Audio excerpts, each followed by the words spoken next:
Hi friends, welcome back to our channel పట్నం all in వన్కి స్వాగతం అండి.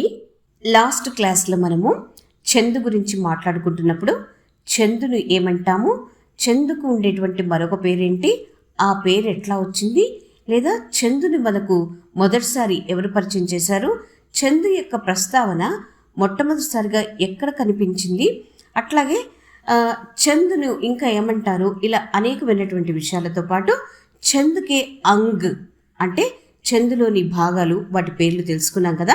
అందులో మొదటిది చరణు, రెండవది వర్ణౌర్ మాత్ర. వీటి గురించి మాట్లాడుకున్నాం. మాత్ర గురించి ఇంకా మనం మాట్లాడుకోవాల్సింది చాలానే ఉంది. అయితే మూడవదైన సంఖ్యావర్క్రము, నాలుగవది గతి, ఐదవది యతి, ఆరవది తుక్, ఏడవది గణ్. ఇక్కడ దాకా మనం మాట్లాడేసుకుని ఆ తర్వాత మళ్ళీ మాత్రకు వద్దాం, ఓకేనా. ఇప్పుడు మూడవది సంఖ్య और क्रम.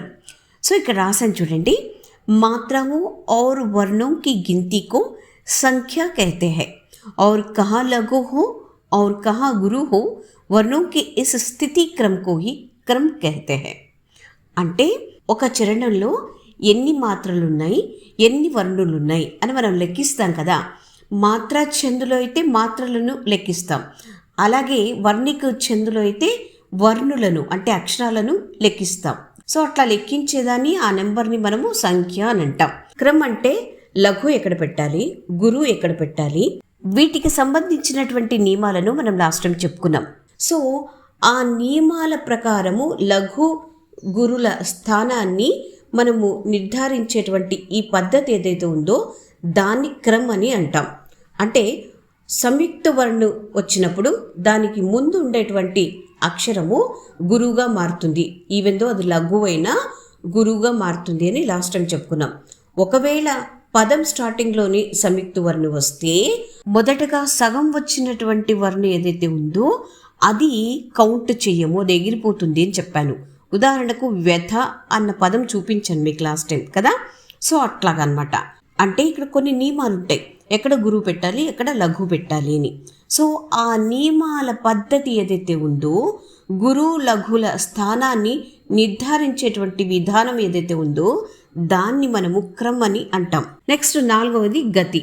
కవిత యా పద్య కే పढ़ने के प्रवाह को गति कहते हैं, లేదా ఛంద్ కే పढ़ने के प्रवाह या लय को गति कहते हैं అని చెప్పొచ్చు. అంటే ఏదైనా పద్యాన్ని కానీ కవితను కానీ రాగయుక్తంగా లయతో ఒక ప్రవాహంలాగా మనం చదివేటువంటి విధానం ఏదైతే ఉంటుందో దాన్ని గతి అని అంటాం. ఉదాహరణకు వృక్ష హో భలే ఖడే, హో ఘనే, హో బడే, ఏక్ పత్ర ఛాహ భీ మాంగ్ మత్, మాంగ్ మత్, మాంగ్ మత్, అగ్నిపథ్, అగ్నిపథ్, అగ్నిపథ్. ఇలా పద్యము లేదా కవిత యొక్క అర్థాన్ని నేపథ్యాన్ని బట్టి ఒక లయతో ప్రవాహంలా చదువుతాము, దాన్ని మనం గతి అని అంటాం. నెక్స్ట్ వచ్చేసి యతి లేక విరామ్. छंद में सांस लेने के लिए जहाँ हम तनिक ठहराव या विराम लेते हैं उसे यति कहते हैं. అంటే ఛంద్లో మనం చదివేటప్పుడు చరణానికి చరణానికి మధ్యలో ఒక గ్యాప్ ఉంటుంది. సో ఆ గ్యాప్ని మనము విరామ్ లేదా యతి అని అంటాం. ఇక్కడ ఒక దోహే రాసాను చూడండి, చీంటి చావలు లేచిలి. ఇక్కడ అల్ప విరామం ఉంది కదా, కొంచెం సేపు బ్రేక్ తీసుకున్నాం, ఒక సెకండే అంతే. బిచ్ మే మిల్ గయి దాల్, కహత్ కబీర్ దోవు న మిలే. మళ్ళీ ఇక్కడ అల్ప విరామం ఉంది, ఇక్కడ కొంచెం గ్యాప్ తీసుకున్నాం, ఇక్కలే దూజీ డాల్. సో ఈ గ్యాప్ ఏదైతే ఉందో ఈ అల్ప విరామం దగ్గర దాన్ని మనం యతి అని అంటాం. నెక్స్ట్ది తుక్. ఛంద్ కే చరణాంత్ కి అక్షర మైత్రి కో తుక్ कहते हैं. అంటే మొదటి పంక్తిలోని చివరగా వచ్చినటువంటి ఒకటి లేదా రెండు వర్ణులు కానీ మాత్రలు కానీ, రెండవ పంక్తిలోని చివరగా వచ్చినటువంటి ఒకటి లేదా రెండు వర్ణులు కానీ మాత్రలు కానీ సేమ్ రిపీట్ అవుతే దాన్ని తుక్ అని అంటాం. అయితే కొన్నిసార్లు ఈ తుక్ అనేది మొదటి చరణంలో మూడవ చరణంలో కూడా కనిపించవచ్చు. అందుకనే చంద్కే చరణాంత్కి అక్షర మైత్రికు తుక్ कहते हैं అని డెఫినేషన్ ఇచ్చారు, ఓకేనా. ఇక్కడ ఈ దోహేలో మొదటి పంక్తిలోని లాస్ట్ వర్ణ చూడండి, లా వచ్చింది కదా. అట్లాగే రెండవ పంక్తిలోని లాస్ట్ వర్ణ ఏమొచ్చింది, లా వచ్చింది. అంటే లా అనేది రిపీట్ అయింది. అట్లాగే ఇక్కడ ఆ మాత్ర ఉంది కదా, ఇక్కడ లా కదా, ఇక్కడ కూడా ఆ మాత్రం ఉంది చూడండి. సో అట్లా మాత్రలు కలిసినా లేకపోతే వర్ణు రిపీట్ అయినా దాన్ని మనం తుక్కని అంటాం. సరే, ఇది దోహ కాబట్టి మొదటి పంక్తిలోని చివరి వర్ణులు అలాగే రెండవ పంక్తిలోని చివరి వర్ణులు రిపీట్ అవుతున్నాయి. ఓకే, అట్లా కాకుండా కొన్ని చందులలో 4 పంక్తులు వస్తాయి కదా, అప్పుడు ఎట్లాగా అనంటే అక్కడ 1, 2వ పంక్తిలోనివి సేమ్గా రావాలి, అట్లాగే 3, 4 పంక్తుల్లోటివి సేమ్గా రావాలి. ఉదాహరణకు నేను ఇక్కడ ఒక చోప ఇచ్చాను చూడండి. బంధం సంత్ అసజ్జన చరణ దుఃఖప్రద ఉభయ బీచ్ కచు ధర్నా బిచురతు ఏకు ప్రాణ హరి లేహి మిలతు ఏకు దారుణ దుఃఖు దేహి. ఇక్కడ మొదటి పంక్తి రెండవ పంక్తిలోని చివరి వర్ణులు చూడండి, నా వచ్చాయి కదా. అట్లాగే 3వ పంక్తి 4వ పంక్తి చివరి వర్ణులు ఏమొచ్చాయి, లేహి దేహి, అంటే హీ అని రిపీట్ అయ్యాయి. సో దీన్ని మనం తుక్కనే అంటాం. ఉదాహరణకు 10th క్లాస్ టెక్స్ట్ బుక్లో బరస్తే బాధలని కవితా పాఠంలో ఒక స్టాంజా నేను ఇక్కడ ఇచ్చాను చూడండి. సావన్కే చనకే ఘనకే మనకే లాస్ట్లో నానా కేకే ఇలా వచ్చాయి కదా. సో దీన్ని అనుప్రాస అలంకారం అని అంటాం. ఏది అలంకారాల్లో చెప్పుకుంటే. ఓకే, అట్లా కాకుండా చందులో అయితే మనం దీన్ని తుక్కని అంటాం. అయితే మీరు ఒకటి గమనించాలి, మనకు చందులో అయితే 1, 2 పంక్తులలో సేమ్ వస్తాయి, 3, 4 పంక్తులలో సేమ్ వస్తాయి కదా. సో అందుకనే అది తుక్కు. కానీ అలంకారాల్లో వచ్చేసరికి 4 పంక్తుల్లో సేమ్ వస్తాయి, అందుకని ఇది అనుప్రాస అలంకారం. నెక్స్ట్ వచ్చేసి గణ్. గణ్ అంటే సమూహం అని అర్థం. మరి చందులో వేటి యొక్క సమూహాన్ని గణ్ అని అంటాము అంటే అక్షరాల సమూహాన్ని లేదా వర్ణుల సమూహాన్ని మనము గణ్ అని అంటాం. మరి ఆ సమూహంలో ఎన్ని అక్షరాలైనా ఉండొచ్చా అంటే నో, 3 అక్షరాల సమూహాన్ని మాత్రమే మనం గణ్ అని అంటాం. అంటే ప్రతి గణ్లో 3 అక్షరాలు 3 వర్ణులు ఉంటాయి. అట్లాంటి 3 వర్ణుల సమూహాన్ని మనము గణ్ అని అంటాం. సో ఇక్కడ 3 వర్ణుల సమూహాన్ని ఒక గణ్ అని అంటున్నాము అంటేనే మీకు అర్థమై ఉండాలి ఇది వర్ణిక ఛందుకి సంబంధించిన గణ్ అని. ఒకవేళ మాత్రిక ఛందుకి సంబంధించిన గణ్ అయితే అక్కడ వర్ణుల సమూహం కాకుండా మాత్రల సమూహాన్ని మనము గణ్గా భావించేవాళ్ళం కదా. కాబట్టి ఇది మాత్రిక ఛంద్ గణ్ కాదు, వర్ణిక ఛంద్కి సంబంధించిన గణ్ అనేది గుర్తుపెట్టుకోవాలి. మరి మాత్రిక ఛందుకి ఎలాంటి గణ్ లేదా అంటే ఎందుకు లేదు, భేషుగ్గా ఉంది, బట్ అది ప్రాచుర్యంలో లేదు, అంటే వ్యవహారంలో లేదు. మనకి ఏదైనా ఛంద్ ఇచ్చి గణ విభజన చెయ్యండి అని అంటే మనము వర్ణిక ఛందుకి సంబంధించిన గణే యూస్ చేస్తాం, ఈ గణ విభజననే అక్కడ ప్రయోగిస్తాం. అంతే తప్ప ఈ మాత్రిక ఛందుకి సంబంధించిన గణ విభజన చెయ్యం మనం. ఎందుకు అంటే ఇక్కడ 3 వర్ణుల సమూహం అంటున్నాం, కానీ ఆ 3 వర్ణుల్లో మాత్రలు కూడా ఉంటాయి కదా. అంటే ఆ మాత్ర, ఈ మాత్ర, ఊ మాత్ర, ఇట్లా మాత్రలు కూడా ఉంటాయి కదా. ఆ మాత్రలకు సంబంధించిన గురు లఘు సింబల్స్ని మనం ఇస్తున్నాం కదా.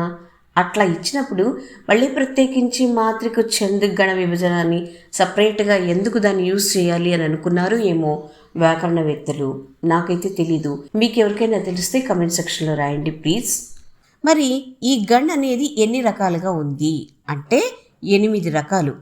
1 యగణు, 2 మగణు, 3 తగణు, 4 రగణు, 5 జగణు, 6 భగణు, 7 నగణు, 8 సగణ్. సో దీనికి మనము చిన్నప్పుడు తెలుగు టీచర్లు చెప్పి ఉంటారు, యమాత రాజభాన సలగ అని. విన్నారా మీరు ఎప్పుడైనా? గుర్తుందా మీకు? వీటికి మాత్రిక రూపులు ఉన్నాయి కదా, లఘు గురు అని, అవి చిహ్నాలుగా ఇక్కడ వస్తాయి. ఆ చిహ్నాలను నేను ఆల్రెడీ ఇక్కడ రాశాను చూడండి. యగన్ అంటే 1 లఘు 2 గురు, మగన్ అంటే 3 గురువులే, తగన్ అంటే 2 గురు 1 లఘు, రగన్ అంటే ఓ గురు ఓ లఘు ఓ గురు అట్లాగా. తర్వాత జగన్ అంటే ఓ లఘు ఓ గురు ఓ లఘు. తర్వాత భగన్ అంటే ఓ గురు 2 లఘువులు. అట్లాగే నగన్ అంటే 3 లఘువులే. సగన్ అంటే 2 లఘులు 1 గురు. పరీక్షలో ఏదైనా పదం ఇచ్చి ఇందులో ఏ గణ్ ఉంది చెప్పండి అంటే ఎట్లాగబ్బా చెప్పేది, ఇన్ని గుర్తులు ఎలా గుర్తుపెట్టుకుంటాము, ఇన్ని చిహ్నాలను అని మీకు అనిపించవచ్చు. No problem.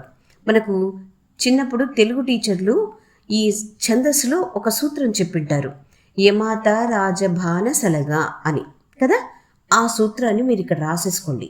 దాన్ని బట్టి మనము ఈ గుర్తులను ఈజీగా రాయొచ్చు.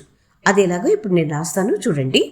యమాత రాజభాన సలగా అని ఉంది కదా, ఇది కొంచెం అక్షరాలు ఇట్లా దూరంగా రాసుకోండి. ఇక్కడ నేను రాస్తాను కదా అట్లాగా.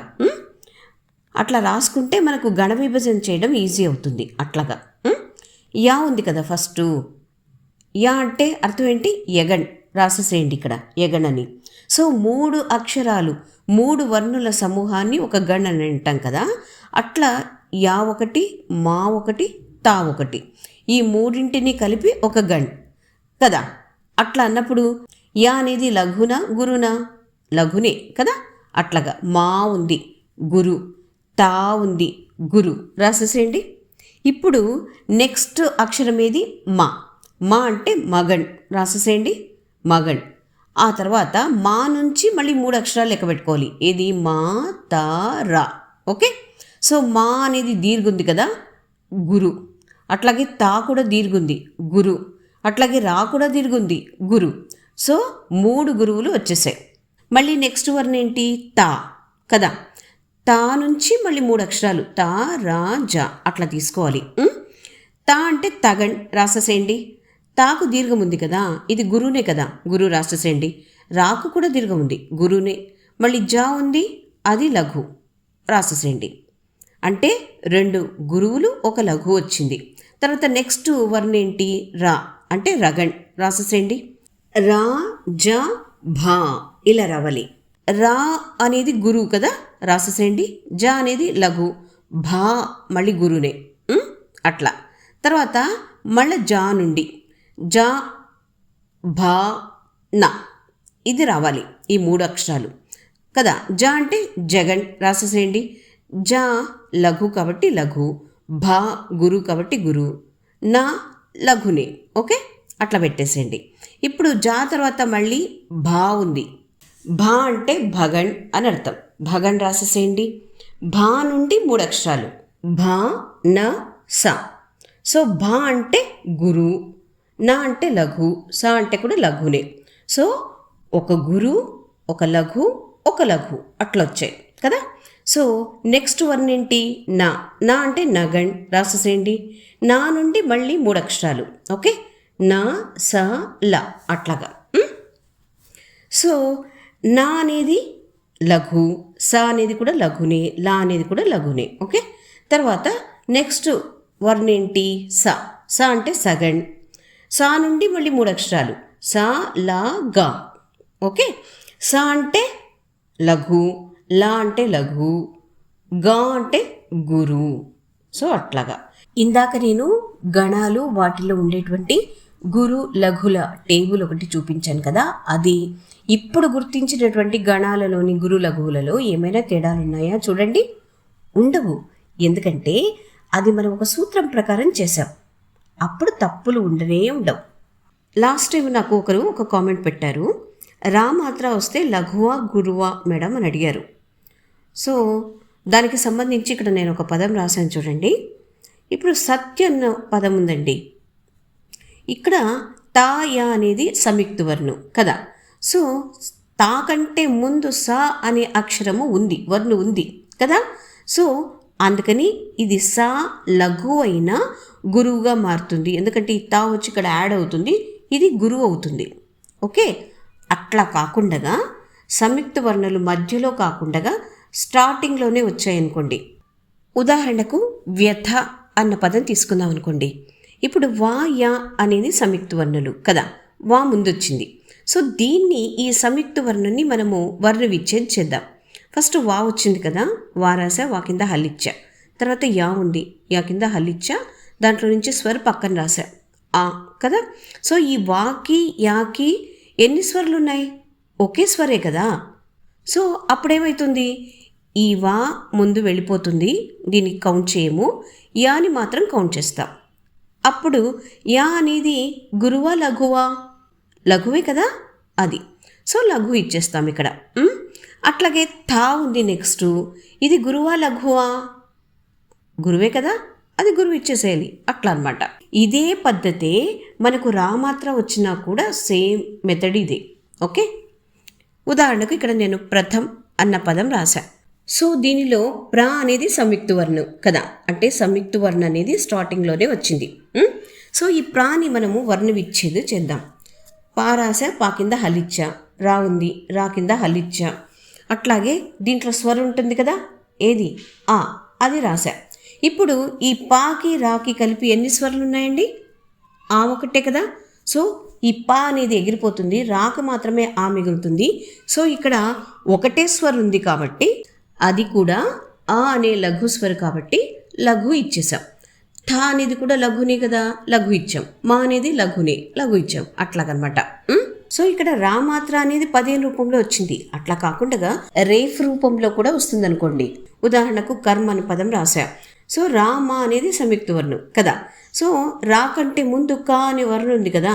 సో ఈ రా పోయి కాకు యాడ్ అవుతుంది. అప్పుడు కా అనేది యాక్చువల్గా లఘు అయినా గురువుగా మారుతుంది. ఎందుకు? ఈ రా వచ్చి యాడ్ అయింది కాబట్టి. సో మధ్యలో ఉంటే ఈ రూలు, స్టార్టింగ్లో ఉంటే ఆ రూలు. ఈ సంయుక్త వర్ణాలకు సంబంధించినటువంటి మాత్రలు కొంచెం ఇబ్బందికరంగానే ఉంటాయండి. ఎందుకంటే దీనికి అక్కడక్కడ కొన్ని రూల్స్ వస్తూ ఉంటాయి. ఎట్లాగా అంటే ఇప్పుడు సంయుక్త వర్ణాలకు మనకు మధ్యలో వస్తే ఒక రూల్ చెప్పుకున్నాం ఇందాక కదా. అదే రూల్ అన్నిటికీ వర్తిస్తుందా అంటే నో. ఎందుకు వర్తించదు అని అంటే ఏ పదమైనా మనం పలికినప్పుడు ఆ పదంలోని సంయుక్త వర్ణ పైన కనుక మనము ఉచ్చారణ చేసినప్పుడు ఎక్కువ స్ట్రెస్ పడకుండా ఉంటే దాని ముందు ఉండేటువంటి లఘు లఘుగానే ఉంటుంది. ఉదాహరణకు ఇక్కడ నేను తుమ్హారా, కన్హా అన్న 2 పదాలు ఇచ్చా. సో ఈ తుమ్హారాలో మా హా 2 కలిస్తేనే ఒక సంయుక్త వర్ణ అయింది కదా అక్కడ. అట్లాగే కన్హాలో నా హా కలిస్తే ఒక సంయుక్త వర్ణ అయింది కదా. దాదాపు 90% పదాలలో ఏ వర్ణులైనా హాతో కలిసి సంయుక్త వర్ణగా ఏర్పడినప్పుడు ఆ హా అనేది ఉచ్చారణలో డామినేట్ చేస్తుంది. కాబట్టి దాని ముందు ఉండేటువంటి వర్ణు పేలవంగా ఉంటుంది, అంటే దాని ఉచ్చారణ నామమాత్రంగా ఉంటుంది. అట్లాంటప్పుడు మామూలు సంయుక్త వర్ణులకు ఇచ్చినటువంటి రూలు ఇక్కడ అప్లికబుల్ కాదు. అది విషయం. కాబట్టి ఈ మా అనేది కౌంట్ కాదు కాబట్టి తూ అనే లఘుగానే ఉంటుంది. అట్లాగే ఈ కన్హా అన్న పదంలో కూడా నా అనేది కౌంట్ కాదు కాబట్టి కా అనే లఘుగానే ఉంటుంది. సో లాస్ట్లో నేను చెప్పేది ఏమంటే ఈ సంయుక్త వర్ణులకు సంబంధించి ఉచ్చారణ కూడా ముఖ్యమే. ఏది? గురు లఘులను గుర్తించాలి అంటే. కాబట్టి ఉచ్చారణ పైన కూడా కొంచెం దృష్టి పెట్టండి. సో ఇవాళకైతే ఇంతేనండి వీడియో.